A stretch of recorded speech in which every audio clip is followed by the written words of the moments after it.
ചമ്രവട്ടം പാലം അഴിമതി ഉന്നതതല അന്വേഷണം വേണമെന്നാവശ്യപ്പെട്ട് കോൺഗ്രസ് ധർണ നടത്തി. ചമ്രവട്ടം പ്രൊജക്ട് എക്സിക്യൂട്ടീവ് എഞ്ചിനീയറുടെ ഓഫീസിന് മുന്നിലാണ് പൊന്നാനി നിയോജക മണ്ഡലം കോൺഗ്രസ് കമ്മിറ്റി ധർണ നടത്തിയത്. 1984 MP ഗംഗാധരൻ ജലസേചന വകുപ്പ് മന്ത്രിയായിരുന്നപ്പോൾ 16 കോടി രൂപ മതിപ്പ് വിലയിൽ നിർമ്മാണം പൂർത്തീകരിക്കേണ്ട ചമ്രവട്ടം പാലം ഇപ്പോൾ 10-ലധികം ചമ്രവട്ടം പാലങ്ങൾ നിർമ്മിക്കേണ്ട തുകയാണ് പാലത്തിനു വേണ്ടി ചിലവാക്കിയിട്ടുള്ളതെന്ന് പൊന്നാനി നിയോജക മണ്ഡലം കോൺഗ്രസ് കമ്മിറ്റി ആരോപിച്ചു.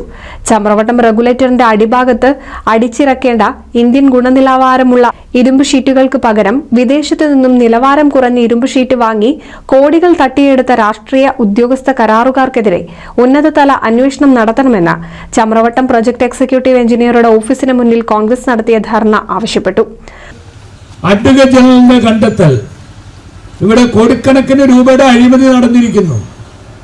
ഇവിടെ കരാറുകാരൻ കരാറെടുക്കുമ്പോൾ അതിൽ വളരെ സ്പെസിഫൈ ചെയ്ത് പറഞ്ഞിരിക്കുന്നു, ഫയലിംഗ് ഷീറ്റ് അടിച്ചു താഴ്ത്തുന്നതടക്കം വീഡിയോ എടുത്ത് നൽകാമെന്ന്.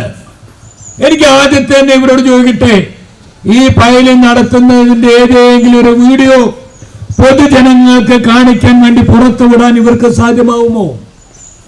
അതേപോലെ തന്നെ ഇന്ത്യൻ നിർമ്മിത ഷീറ്റുകൾ, ഏറ്റവും ക്വാളിറ്റിയുള്ള ഇന്ത്യൻ നിർമ്മിത ഷീറ്റുകൾ വെച്ച് തടയണ നിർമ്മിക്കണം, അതായത് ചോർച്ച അവസാനിപ്പിക്കണം എന്ന് പറഞ്ഞപ്പോൾ ഈ ഡൽഹി IIT വിദഗ്ധരെക്കാളും വിദഗ്ധനായ, ഖുറാനിൽ ഈത്തപ്പഴം കൊണ്ടുവരാൻ കഴിവുള്ള അത്രയും വിദഗ്ധമായി പഠനം നടത്തിയ അന്നത്തെ ഉന്നത വിദ്യാഭ്യാസ വകുപ്പ് മന്ത്രി അദ്ദേഹം ഒരു കത്ത് കൊടുക്കുന്നു ഇറിഗേഷൻ മന്ത്രിക്ക്. ഇത് ചൈന നിർമ്മിത സാധനം കൊണ്ടുവരാൻ. നമ്മുടെ കൊച്ചു കുട്ടികൾ പോലും പറയും അത് ചൈനയാണെന്ന്. പൊന്നാനി തിരൂർ താലൂക്കുകൾക്ക് കൃഷിക്കും കുടിവെള്ളത്തിനും വേണ്ടി കുറ്റിപ്പുറം പാലം വരെ വെള്ളം നിലനിൽക്കുന്നതിനു വേണ്ടി നിർമ്മിക്കേണ്ട ചമ്രവട്ടം റെഗുലേറ്റർ കം ബ്രിഡ്ജിന്റെ നിർമ്മാണം എങ്ങുമെത്താതെ ചമ്രവട്ടം പദ്ധതിയുടെ പേര് പറഞ്ഞ് വൻ അഴിമതിയാണ് നടന്നുവരുന്നതെന്ന് ധർണ ഉദ്ഘാടനം ചെയ്തുകൊണ്ട് UDF ജില്ലാ ചെയർമാൻ PT അജയ് മോഹൻ കുറ്റപ്പെടുത്തി. Block congress president Mustafa Vadamukku അധ്യക്ഷത വഹിച്ചു.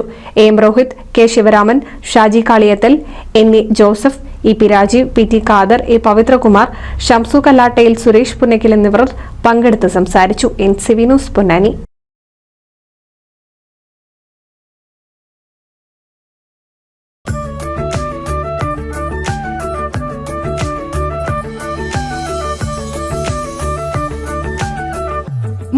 വർഷത്തെ വിശ്വസ്ത പാരമ്പര്യവുമായി എന്നും എപ്പോഴും കൂടെയുണ്ടെന്ന വിശ്വാസം. Basith wedding mall, Basith arcade, Poongottukulam, Tirur.